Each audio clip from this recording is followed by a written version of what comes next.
Vamos en esta tarde a continuar nuestro estudio de conociendo, ¿qué cosa? Conociendo el tiempo. ¿Saben ustedes que hoy, 6 de octubre, pero vamos a regresar atrás en la historia, en el año 1536, un día como hoy, William Tyndale fue quemado en la hoguera en Bélgica. ¿Cuál fue su delito? Traducir las escrituras al inglés. Y por esa razón fue arrestado, fue torturado, lo asfixiaron cuando estaba en la hoguera y después quemaron su cuerpo. Usted y yo no tenemos idea de la bendición que tenemos de tener la palabra de Dios en nuestras manos. Ese libro costó sangre. Sangre. Los que tradujeron la Biblia al español, Cipriano de Valera, que fue mayormente el que más ayudó, tuvo su ayudante. Él fallece, no muere como mártir, pero fallece ya por los años. Entonces, ahora vino su ayudante y terminó las escrituras. Tuvieron que huir de España. La Inquisición los estaba buscando como cosa buena. Y eran cosas buenas. Tuvieron que ir a Alemania, tuvieron que ir a Luxemburgo, tuvieron que ir a Inglaterra, así yendo de país a país, traduciendo poco a poco las escrituras de los idiomas originales, para que usted y yo hoy día tuviéramos un ejemplar de las Sagradas Escrituras en nuestras manos. Así que démosle gracias a Dios por el sacrificio de estos hombres que tomaron las Sagradas Escrituras, la tradujeron a nuestros idiomas y nos permite hoy día tener un ejemplar de la palabra de Dios. Simplemente quería compartir con ustedes, para mí es un importante detalle. Si olvidamos el pasado, no apreciamos el sacrificio y el esfuerzo que otros hicieron para que hoy día tuviéramos la verdad. Muy bien, vamos a abrir nuestras Biblias, pero 2 detalles voy a mencionarles en esta tarde de las noticias de hoy. ¿Okay? La primera noticia es 60% de los países del tercer mundo, 60%, más de la mitad, y 30% de los países del primer mundo, o llamados desarrollados, están llegando al límite de la deuda que pueden tener. 30% más 60%, ¿cuánto es? El 90% de las naciones del mundo están llegando al límite donde ya no pueden pedir más dinero prestado. ¿Se acuerdan lo que hablamos ayer de la economía? Y México es uno de ellos. Para que ustedes entiendan lo que pronto será una realidad. ¿Okay? Otra noticia del aspecto económico. 91% de los empresarios en Estados Unidos, esta noticia viene de Estados Unidos, dice que el próximo año tendrá que despedir trabajadores. Ya lo están haciendo, pero 91% de cada, más de 9 o 90% de las empresas dice que el próximo año al menos tienen que despedir a una persona. Oh, cuidado con el agua. ¿Saben ustedes cuál es la tercera entrada de remesas o dinero a México? Viene de los Estados Unidos. Es decir, que si usted tiene parientes, familiares, y usted depende de ellos, posiblemente ellos estén en condición que no le puedan ayudar más. Y posiblemente pronto ellos estarán en condición donde usted tendrá que traerlos de regreso acá. Tendrá que mandarle el coyote para que lo regrese aquí. No sé si me explico. Esto es para hacernos pensar. Ahora, para los que viven en Estados Unidos, saben que vino una ola gigantesca de desempleo. ¿Por qué la gente va a Estados Unidos? Por economía. ¿Y si no tiene empleo? Comenzamos a entender algunas cosas. Lo tercero que nos hace pensar la economía es aquellos que tienen casa en Estados Unidos deberían venderla cuanto antes. Las personas cuando no tienen empleo, ahora no puede pagar ni el alquiler o la renta, como le llaman acá, ni la hipoteca tampoco. Es decir, que colapsará el mercado de bienes y raíces. Así que nada más quería compartir esos 3 detalles con ustedes en esta tarde. Hoy, son noticias frescas del día de hoy, para que podamos entender lo que está tomando lugar en el mundo entero en relación con lo que estudiamos anoche de la economía. ¿Okay? En los minutos que nos queda, ahora vamos a abrir nuestras Biblias en el libro de Mateo, capítulo 24. Mateo, capítulo 24. Mientras ustedes buscan en sus Biblias, ¿alguno de ustedes tiene interés en lo que hablamos en esta mañana del bosquejo de los temas, siguiendo este orden para sacar copias? Si alguien tiene interés, levante su mano. Hay 1, 2, 3, 4, 5, 6, 7, 8, 9, 10, 11, 12, 13, 14, 15, 16, 17, 18, ¿ok? 19. ¿Ok? Trataré de hacerles las copias para que ustedes tengan el bosquejo. No es esto, sino los subtítulos que irían en una campaña de evangelismo, ya sea para estudiar en casa o ya sea campaña de evangelismo pública. Así que mañana trataré, hay un hermano que conoce a alguien en el pueblo que puede hacer las copias, a ver si podemos hacerla esta noche y ya quizás mañana en la mañana se las puedo entregar. Mateo 24, versículo 3, es nuestro comienzo, dice lo siguiente: y sentándose él, es decir Jesús, en el monte de los olivos, los discípulos se le acercaron aparte diciendo: dinos, ¿cuándo serán estas cosas? ¿Y qué señal habrá de tu venida y del fin del mundo? Les pregunto en esta tarde, ¿tenían los apóstoles interés de conocer qué sucedería al final de la historia? ¿Y qué señales habría del regreso de Jesús? Y ahora Jesús da el resto del capítulo 24. Note, nunca puso fecha Jesús, pero da suficientes señales para saber la cercanía y la inminencia de su regreso. En el mismo capítulo, vamos a continuar ahora leyendo el verso 32. Vamos a ver qué Jesús dice. Espero que podamos captar la profundidad de este texto. Dice lo siguiente: de la higuera aprended la parábola. Cuando ya su rama enternece y las hojas brotan, continuamos leyendo, ¿sabéis que el verano está ¿cómo? Dijo que podíamos saber cuando está cerca el evento de su venida. Sí. Cuando ustedes vean las hojas brotar de la higuera, saben, no tienen que suponer, no tienen que adivinar, pueden saber con seguridad que ¿qué está cerca?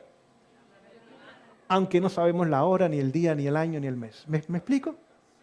Pero si nosotros estudiamos las Escrituras, nos muestra la cercanía del evento del regreso de Jesús. Vamos a continuar leyendo el verso 33.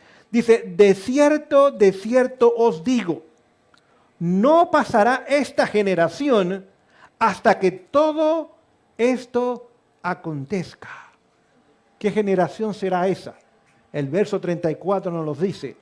Dice, leí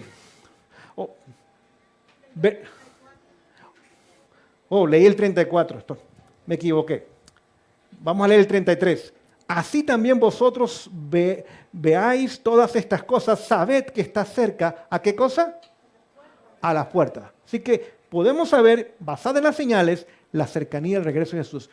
¿Qué sucede cuando esto tome lugar y estas señales comiencen a cumplirse? Que estamos, ¿qué? En la generación final. Y vamos a ver las señales que dio Jesús. Queridos, usted y yo somos la generación final. Ahora, y vamos a ver que las señales que dio Jesús de su regreso ya están en cumplimiento hoy día, de acuerdo a la palabra de Dios. Mateo 24, donde estamos, el verso 7 dice lo siguiente, dice, porque se levantará nación contra nación, reino contra reino, habrá hambres, pestilencias, terremotos en muchos lugares. Y todo esto será, ¿qué cosa? Principio de dolores. ¿Qué indica que usted y yo hemos entrado en la última generación? Vamos a leer. Hay 4 cosas. Primero dice que habrá nación contra nación y reino contra reino. ¿Llamamos eso guerra? ¿México no ha estado en una guerra civil desde el año 2005 con el narcotráfico? Donde hay 2 gobiernos en México, uno elegido y otro impuesto. No sé si me explico en esta tarde. Y 250,000 mexicanos han muerto en este proceso. Así que nación, vendría guerra en la nación, pero también habría conflicto entre reino y reinos. ¿Hay naciones que están en conflicto hoy día entre ellas? Correctamente. Dice que vendrían hambres, note, no está en singular, está en plural. No nada más en un lugar del mundo donde a veces hemos visto, bueno, allá en África hay hambre, sino que llegaría el momento donde habría hambre. ¿Qué indica la palabra hambre? ¿Escasez de qué? De alimento. ¿Pero qué más implica la escasez de alimento? ¿Qué falta? Dinero. Colapso económico. Colapso económico. También dice claramente el texto, y acabamos de leer, pestilencias. No está en singular, está en plural. Hemos pasado por pestilencias. El COVID-19, el Omicron, la varicela del mono. ¿Qué son eso? Pestilencias. Y lo último dice, ¿qué cosa? Terremotos o desastres naturales. ¿Se nos está hablando hoy día que hay un cambio en el clima y que está trayendo desastres naturales? Sí. Es decir, que cuando la generación final vea que los países están en guerra, y déjeme decirles, lo que pasa en México no es único. Si usted va a El Salvador, si usted va a Guatemala, si usted va a Honduras, si usted va a Ecuador, lo mismo está tomando lugar. Guerra civil. Si usted va a Colombia, lo mismo está tomando lugar. Si usted va a Venezuela, lo mismo está tomando lugar. Si usted va a Nicaragua, lo mismo. La gente se está levantando en protesta, en manifestaciones dentro de las propias naciones, creando condiciones de rumores, de guerras y en muchas ocasiones aunque guerras mismas. Así que cuando veamos esto tomar lugar, cuando veamos la decadencia económica acompañado ahora de pestilencia o plagas, enfermedades, acompañado ahora de calamidades en el mundo natural, dice Jesús que eso es principio de ¿qué? De dolores. Es más, el apóstol Pablo da un ejemplo en Primera de Tesalonicenses capítulo 5. Dice que es como la mujer que está en parto. No sé cuántas madres tenemos aquí. ¿Recuerdan ustedes el momento de dar a luz? ¿Cómo se le llama en México cuando una mujer da a luz? Se alivió. ¿De qué se alivió? Ah, de los dolores. No del esposo, de los dolores. Porque el esposo tuvo algo que ver con lo que pasó ahí, ¿sí o no? Y no tampoco del hijo o de la hija, sino se alivió de qué? De los dolores. Les pregunto yo, ¿cuando comienzan las contracciones están separadas una de otra? Sí. ¿Y son al principio? ¿Y qué sucede a medida que va pasando el tiempo con las contracciones? ¿Más frecuentes? ¿Y el dolor es mayor? Hasta que llega el momento que parece insoportable. Se quiere uno morir. Yo estuve ahí cuando nacieron mis 4 hijos. Y en cada uno de ellos, mi esposa dice, este es el último. Pero la pude convencer en algunas ocasiones. Hasta el 4, ese sí fue el último ya. Que fue una niña, ya no más. Ahora, el apóstol Pablo da ese ejemplo para que entendamos lo que vamos a pasar nosotros. Pregunto yo, ¿ya sentimos contracciones? ¿Mundialmente? ¿Separadas? Pero vemos que a medida que va pasando el tiempo son más frecuentes. Entonces, dice él que hemos entrado a principios de dolores como una mujer que está dando a luz. para que podamos entender lo que dice la palabra. Ahora les hago otra pregunta. Si estamos entrando a principios de dolores, ¿qué institución va a ser afectada en primer lugar? La familia. Pregunto, cuando hay guerras y los hombres tienen que ir a la guerra, ¿hay problemas en la familia? ¿Sí? Cuando hay problemas económicos, ¿afecta a la familia también? Cuando hay enfermedades y epidemias como estas que han tomado, ¿impacta a la familia también? ¿Y qué de los desastres naturales? También. Si la familia va a ser ahora atacada, ¿será que Dios puede poner su mano e intervenir? ¿Qué piensan ustedes? Sí, vamos a leerlo. Salmo 127. Salmo 127. Salmo 127 es una hermosa promesa. Leemos en esta tarde. Salmo 127, versículo 1 dice lo siguiente. Les voy a hacer preguntas, así que lean bien el versículo. Si Jehová no edificare la casa, en vano trabajan los que la edifican. Salmo 127, 1. Les voy a dar tiempo para que lo busquen y lo voy a repetir, porque es muy importante. Este es el versículo base para estudiar hoy día. Salmo 127, 1 dice lo siguiente.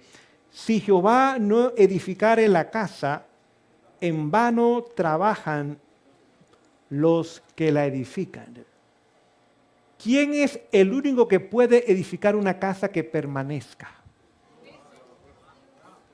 Nuestro Salvador. ¿Pero necesita la ayuda de alguien? De acuerdo al versículo. Sí. Si Él edifica la casa, los que trabajan, noten, no es singular, es plural, se requiere una familia o una pareja, no trabajarán en vano. ¿Se dan cuenta de lo que estamos leyendo acá? Dios no nos da un hogar.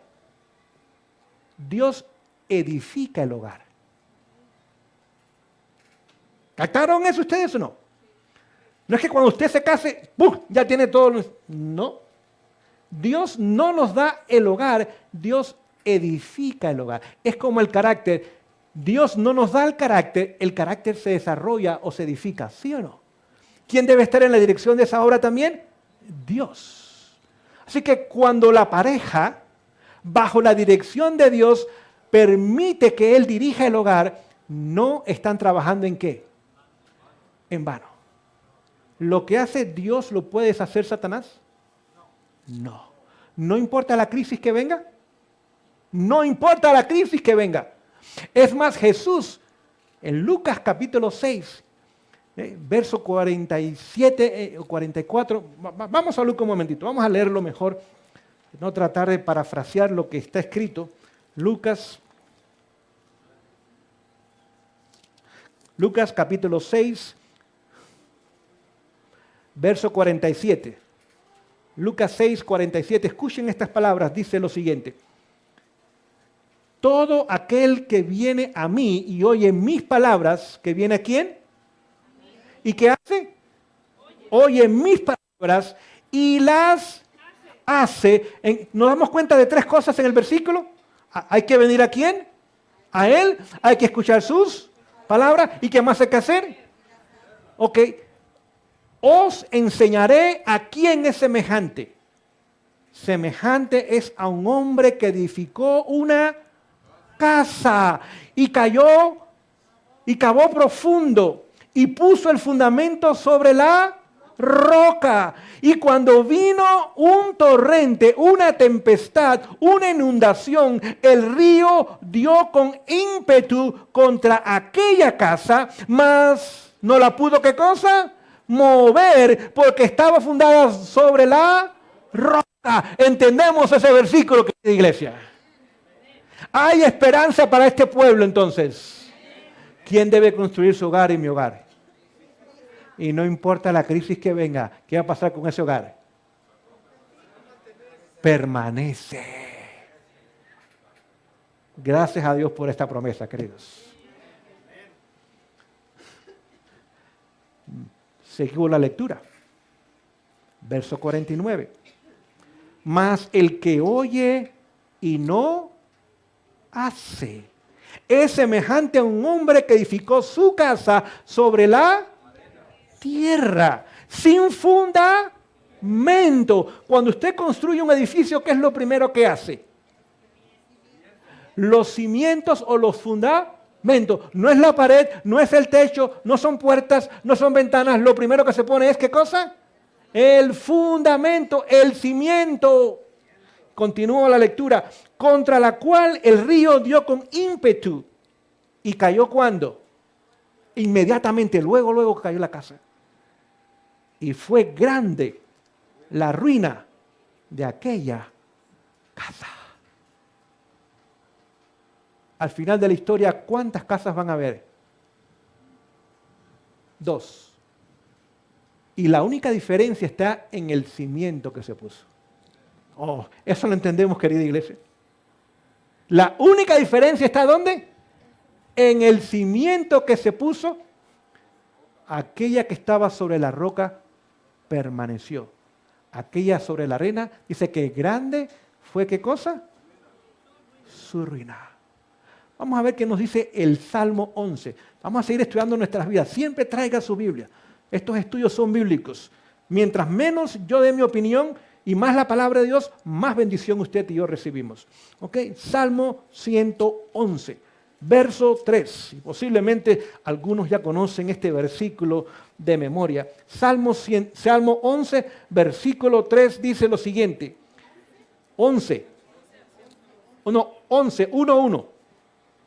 11, verso 3. Si fueren destruidos, ¿qué cosa? ¿Qué podrá hacer qué cosa? El justo. Si Satanás va a atacar la familia, ¿dónde usted piensa que va a comenzar el ataque? Lo acabamos de leer. ¿En las ventanas de la casa? ¿En el techo de la casa? En el fundamento, en el cimiento. Les hago otra pregunta. ¿Cuándo se pone el cimiento o el fundamento del matrimonio? Hay una relación antes del matrimonio que usted comienza a poner el fundamento para esa relación. ¿Cómo la llaman? El noviazgo. El noviazgo. Así que comenzamos a darnos cuenta entonces que si el fundamento ahora comienza a ser destruido antes del matrimonio y el fundamento no está bien hecho, ¿qué sucede con el edificio eventualmente? El edificio va a caer. Les voy a leer del libro El Hogar Cristiano.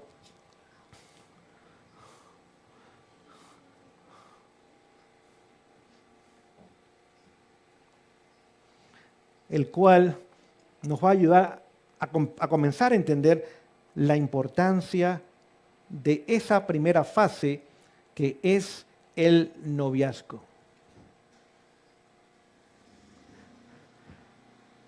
El Espíritu de Profecía nos dice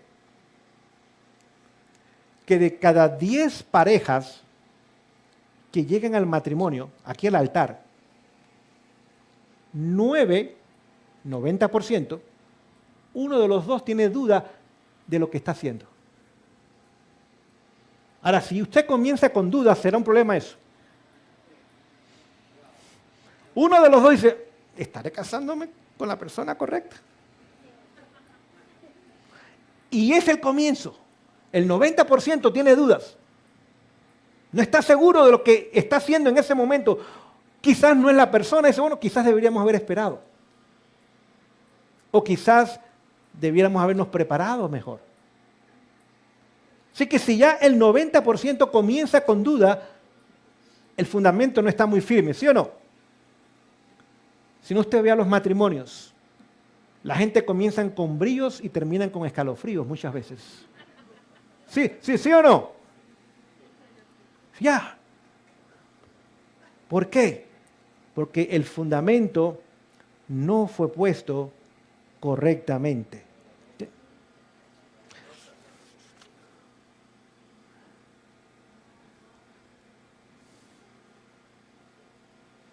Estoy buscando la cita que quiero compartir con ustedes. Aquí está.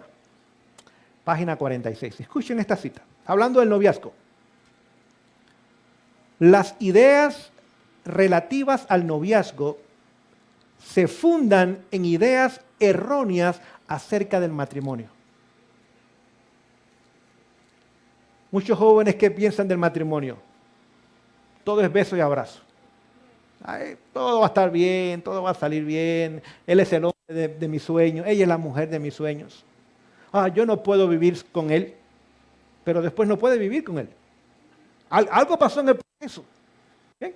Continúa la lectura. Obedecen a los impulsos y a la pasión ciega.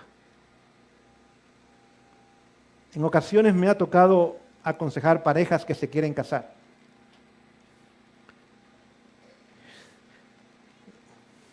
Y me he dado cuenta que no están listos. Por ejemplo, el hombre no tiene trabajo. ¿Deberán casarse ustedes? ¿Qué piensan ustedes? ¿No? Dice Camino a Cristo que es un pecado cuando los padres entregamos a nuestras hijas a un hombre que no quiere trabajar. Es un pecado.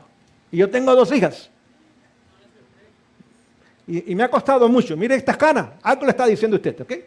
Eso no es tan solo por la edad. Educar hijos cuesta trabajo, queridos. No es fácil. No es para cobardes. Así que me ha tocado hablar con ellos y decirle, mire, yo no creo que ustedes estén listos para el matrimonio.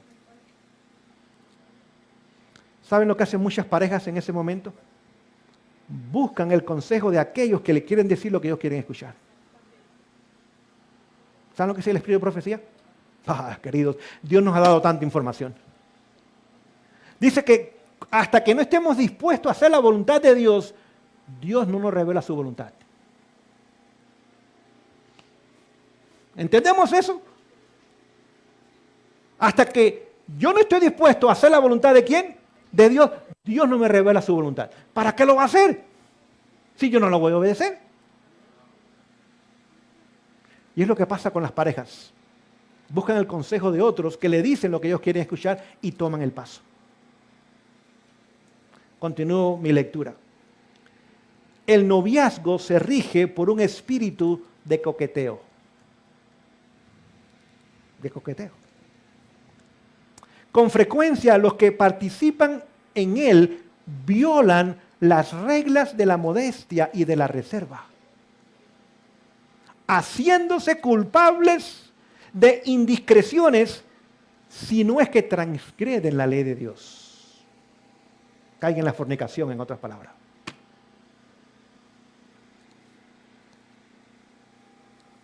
No disciernen el alto, noble y sublime designio que Dios tiene en la institución del matrimonio. Por lo tanto, no desarrollan los afectos más puros del corazón, ni los rasgos más nobles del carácter. ¿Saben quién está siempre activo para unir a gente que no son compatibles? Satanás. Se los voy a leer otra vez. Esto está tomado, testimonios. Dice lo siguiente: Satanás está activamente ocupado en influir sobre aquellos que son completamente incompatibles en sus intereses. ¿Quién está constantemente activo? ¿En unir a quiénes? A los que son completamente ¿qué? Incompatible. Si usted no se lleva con la persona, ¿usted puede vivir con esa persona? Y si vive, ¿no es un yugo? ¿No es algo amargo y difícil de llevar? Sí.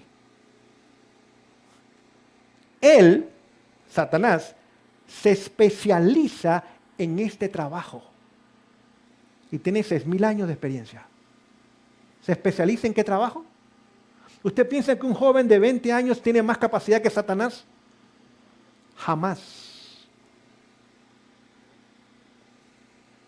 A través del noviazgo, este tipo de noviazgo incompatibles, produce más miseria y sufrimiento a la familia humana que en cualquiera otra obra que él pueda realizar.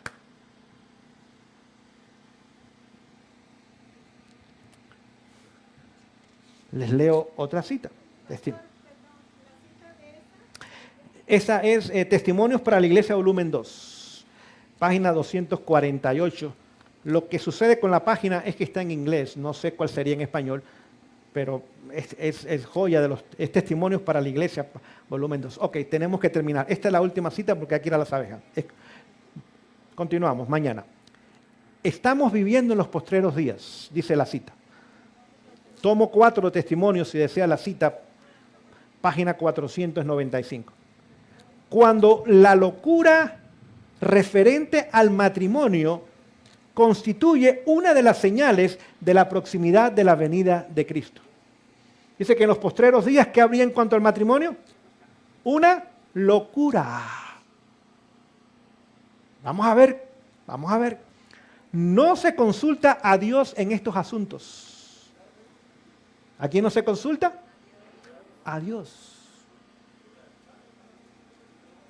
La religión, el deber y los principios son sacrificados para seguir los impulsos del corazón no consagrado. No debiera haber mucha ostentación ni regocijo de estos cónyuges. Así que cuando usted vaya a la boda, su regalo mejor sería una caja de pañuelos para secar las lágrimas que van a ver. Dice que no va a haber regocijo. No va a haber regocijo en estas uniones. ¿Ok? Escuche, ni siquiera hay un matrimonio de cada 100 que resulte feliz. Por eso no hay regocijo. Estas pobres gente van a sufrir. No van a ser felices. No consultan a Dios. No está diciendo que todos los matrimonios no van a tener felicidad. Aquellos matrimonios que no consultan a Dios, ni uno de 100 va a ser ¿qué cosa? Feliz. Ni siquiera un matrimonio de cada 100 resulte feliz que lleve la sanción o la aprobación de Dios y coloque a los cónyuges en una posición que le permita glorificarlo mejor. Las malas consecuencias de los casamientos mal concertados son innumerables. Se contraen por impulso, rara vez se piensa y se considera sinceramente el asunto y se tiene por anticuado consultar a los que tienen experiencia. Hemos terminado, tenemos que ir a las abejas. Mañana vamos a continuar. Porque primero vamos a hablar de ¿qué? Del fundamento, del cimiento. 495, tomo 4 testimonios para la iglesia.